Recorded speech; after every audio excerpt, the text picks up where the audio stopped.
Hi everybody.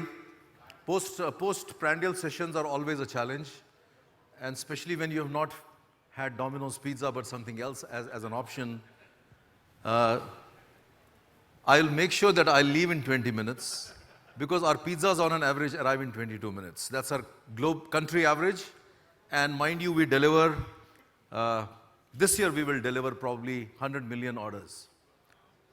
So that will probably give you an idea of the magnitude. But interestingly, you know, what is a pizza man, a brick and mortar, roll up your sleeves and slog it out man doing in a so-called tech, you know, that kind of conference? I was myself surprised when I was invited to kind of speak here, and it kind of made me feel similar to, you know, this guy.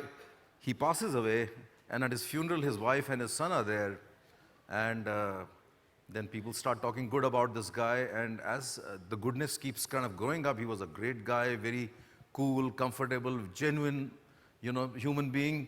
The wife is kind of nudging the son and says that, son, do you think we have come to the right funeral? So I almost getting a similar feeling that am I misplaced in an audience like this? But you know, the answer to that is no.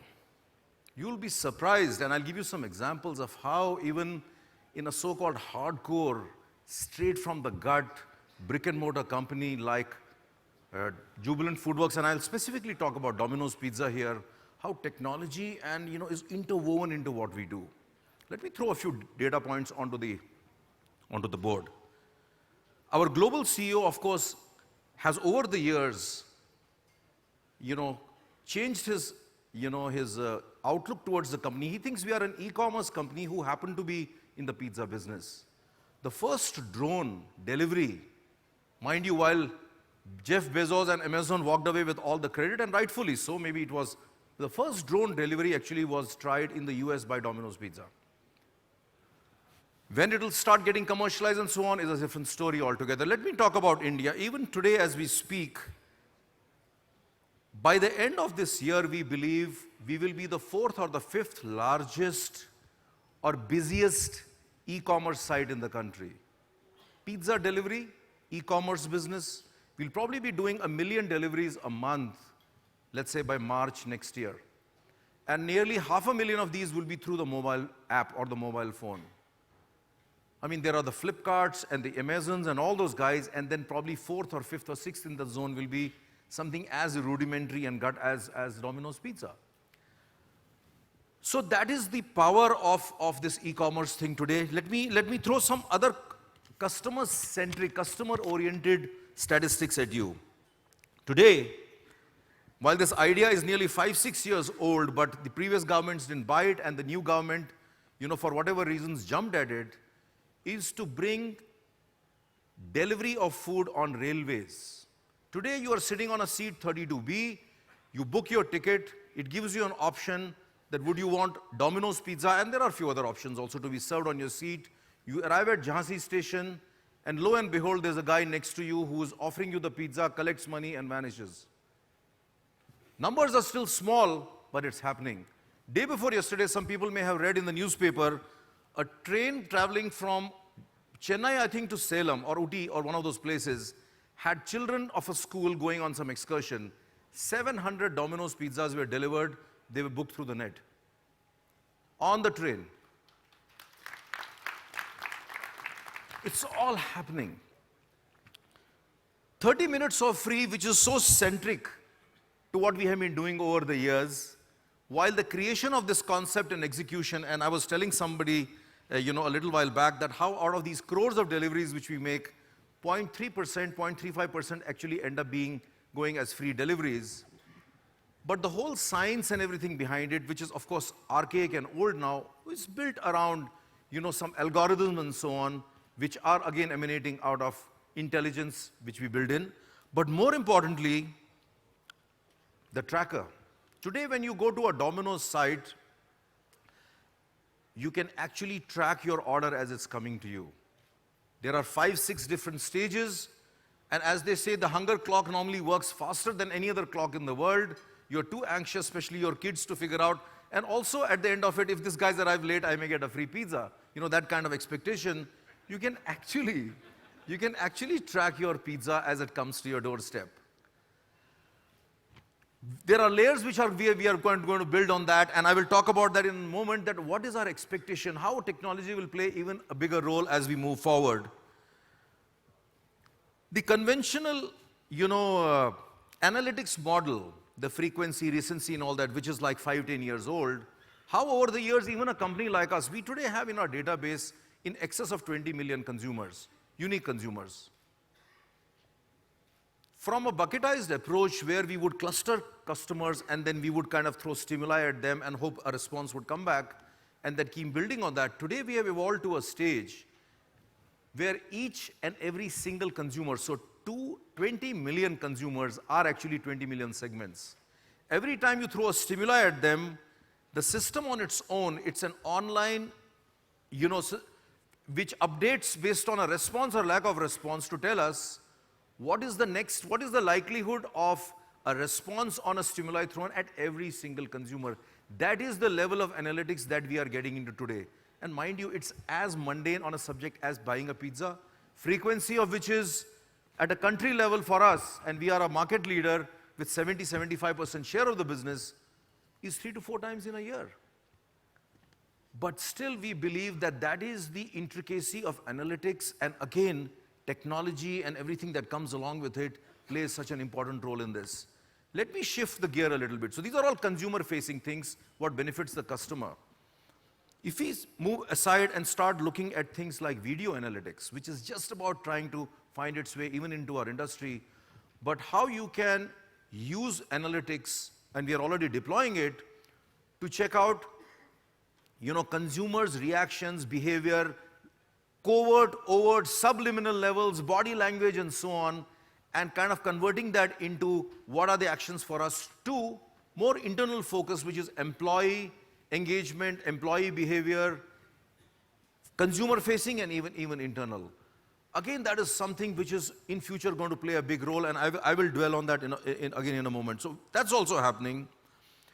In the Internet of Things, how we are trying to make our equipment more and more intelligent, from something as mundane as an oven, which to me is like one piece of steely looking thing, which is of course the heart of the store, but is not very aesthetic in its look, but how we are trying to build intelligence into it and making sure as a result that they respond to the various stimuli which we throw at them.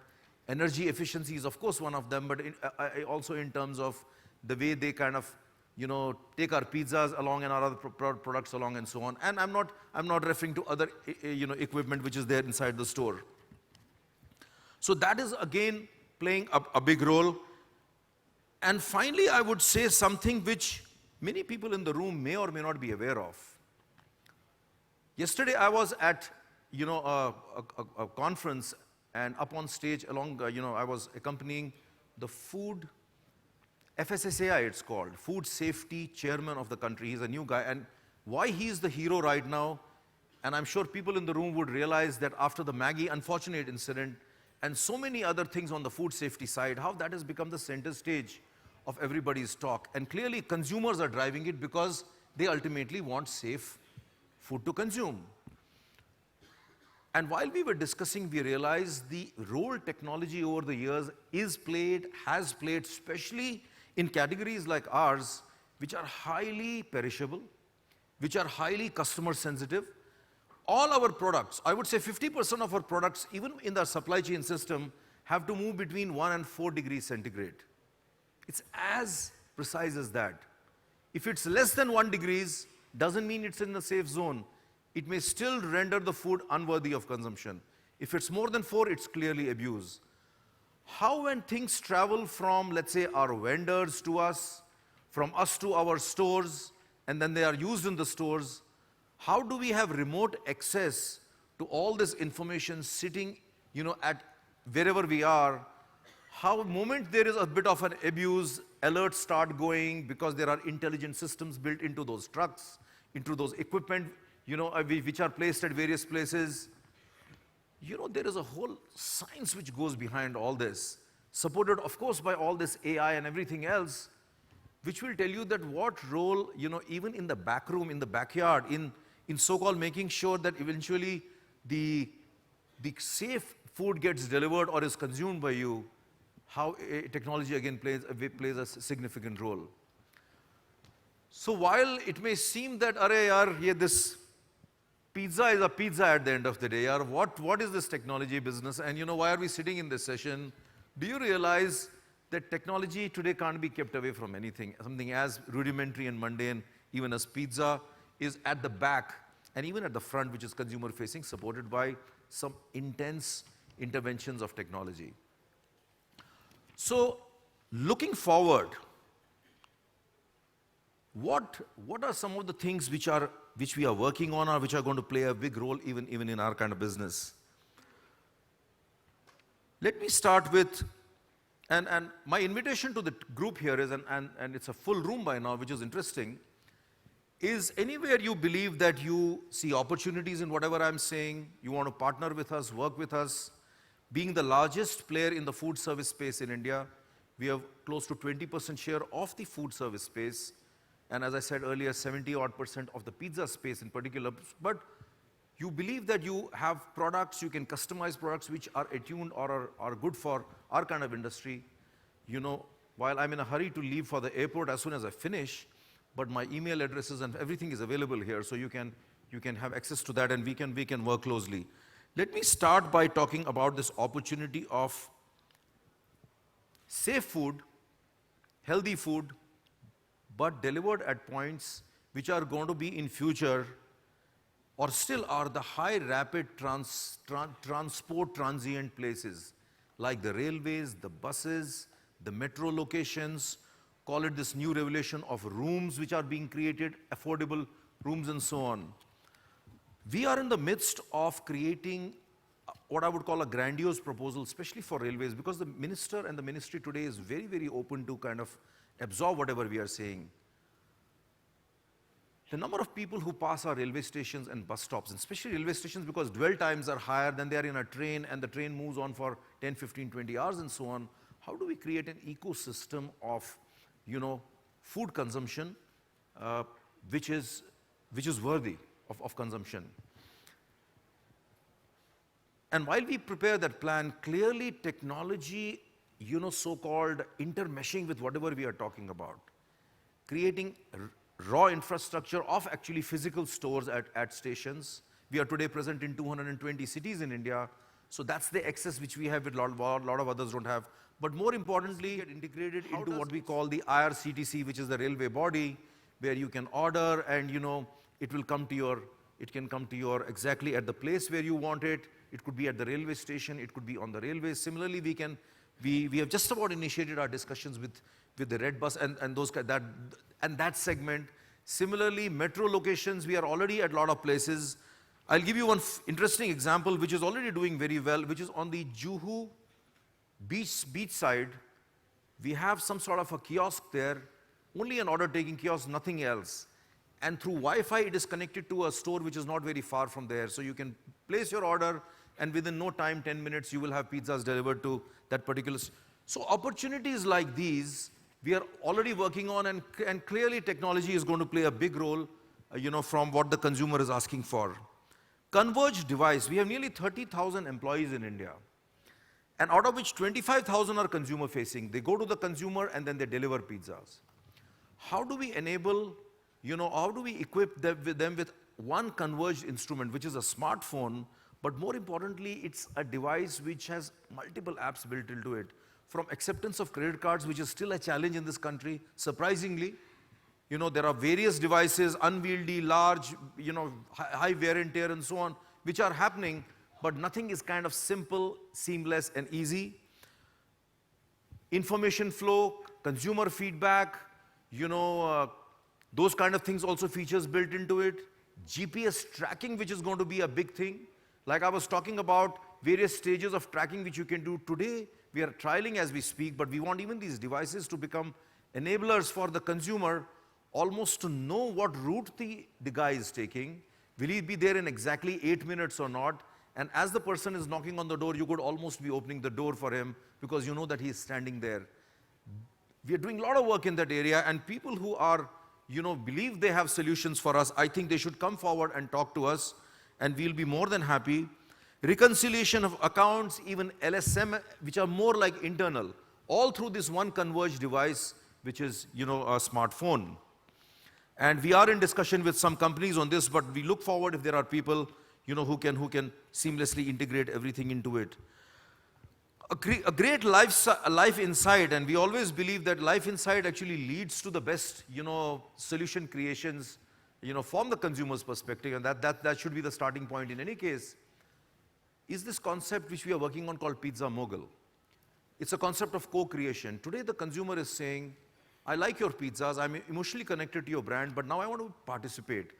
And that's where the emotional connect becomes stronger, which means, why can't I go to your site and co-create or create on my own a pizza, and I will name it as whatever, Ajay Kaul's Pizza.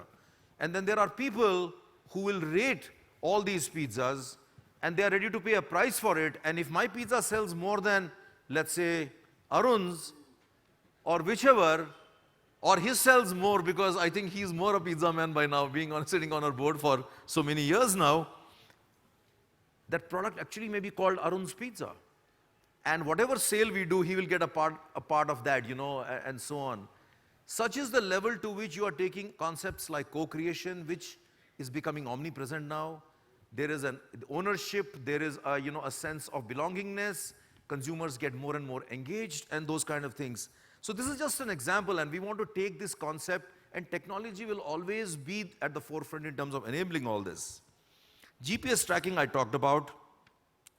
Clearly, video analytics, which I think still is at a very, very prelim stage, at least as far as we are concerned and the way we have kind of tried to use it in our stores, we believe that's going to play a big role in our business. With all these 1,000 restaurants we have, 15, 17, 1,800 square feet space, customer area, back area, how do we bring these technologies in to make sure that we are not only improving efficiency at the back end, productivity, consumer behavior, responses, and so on, but at the front end, understanding the consumer's subliminal cues, body cues, and so on better, and thereby, improving our response to them.